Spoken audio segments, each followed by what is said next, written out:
Hello there, everybody. Jason here again. I got another top 10 for you. I've done 4 top 10s already. I did the Sega Genesis, the Master System, the NES, and the Atari 2600. Going to jump forward a bit here in as far as system goes, and we're going to do the Sony PlayStation. Came out in 1995. I didn't get it till about 1996 because I was waiting to see how the whole Sega Saturn, Nintendo 64 thing was faring. And after about a year, it was clear that the PlayStation was the way to go. It was getting all the attention in EGM and GamePro. Really didn't have much bad things to say about the system. So I did finally get it, and I'm very happy with the purchase. And I got my top 10 best games that I played for the system behind me here. In the corner there, I have 335 PlayStation games over here, which you can't see. I have all the long box games too. So let's get started with number 10, which is Blood Omen Legacy of Kain. I think this was a launch. No, it wasn't a launch title, but it came out real early in the system. Really fun game. You're a vampire brought back to life to seek vengeance and everything. The only thing bad about this game is the load times, but you know that was the deal with a lot of the early PlayStation games. There's even a load time for when you go into the inventory screen and stuff. But take away the load times, great music, great atmosphere, cool ending. That's why it made number 10. Number 9 might be number 1 for some people.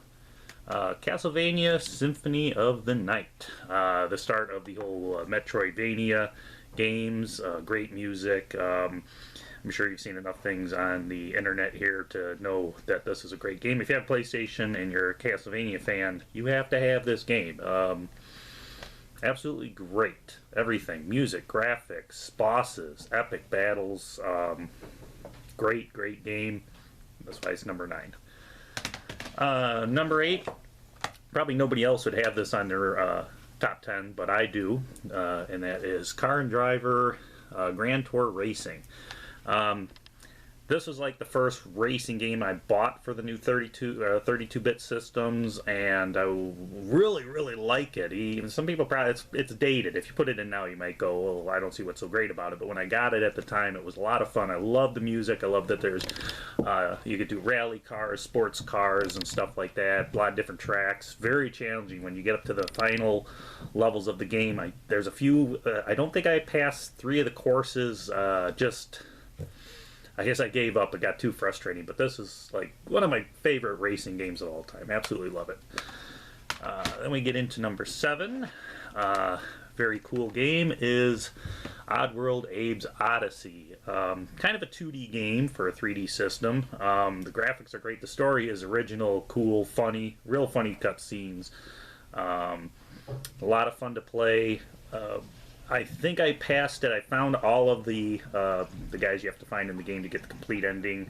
Or I think I might have been one short. I can't remember. It's been years since I played it. But very good game for the PlayStation to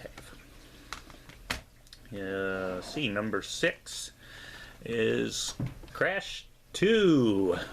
Cortex Strikes Back. Although most people would probably pick Part 3 Warped better over Part 2. I like Part 2 better. At that time, I was playing a lot of role-playing games, and so I needed to play something different, so I went and I bought this, and I had so much fun with it. The best Crash game of all, as far as platformers go. This is my favorite one to play. I love it. That's why it's number 6. Number 5, another game that a lot of people would probably put on their number 1 is Final Fantasy VII. Part of the reason why I went with the PlayStation because I heard this was coming out. Everything about this game that you've heard of, epic cutscenes, great storyline, great music. Graphics are a bit dated, but a lot of the graphics kind of are blocky and choppy for the PlayStation when you go back and play. It doesn't change the fact this is a great game. Like I said, most people would probably put this on their number 1. I put it at number 5. Probably my favorite Final Fantasy. It would have to be my favorite Final Fantasy game, even more than Part 3 and Part 2 for the Super NES. Let's see here. We are at number 4, as they all fall over. Crash Team Racing. Now, when I played this, I never played Super Mario Kart for the Super NES. I have now, but not back then. This was actually my first game that I played that was the kart style battler game, so I really could see why everybody loved the Super Mario Kart. But this is my first game to play like that, and I love it. It's still, I pick up and play it every now and then. I love the characters and everything, the courses. This is my favorite battling racing game still, even though I played, you know, I got all the other Mario Kart 7, 8, 6, 5, I got all those. This is still probably my favorite one of all. Let's see here, number 3 is, and these next 3, 1, 2, and 3 could have really went in any order. It's really tough, but I went with this order just because I had to. So number 3 is the original Medal of Honor. Man, this game is so awesome. I mean, this really kind of started the whole, with this and GoldenEye, of course, kind of started the first-person shooter. I mean, there was Doom and everything, too, but this with the whole war thing, you know, now that's just about every video game in the world is some first-person wartime shooter. This one kind of started it all. It's fun killing Nazis, and if you want to kill some Nazis, there you go. Then we get to number 2. Like I said, this could have been in any order. And, of course, the best voice acting video game of all time is Resident Evil.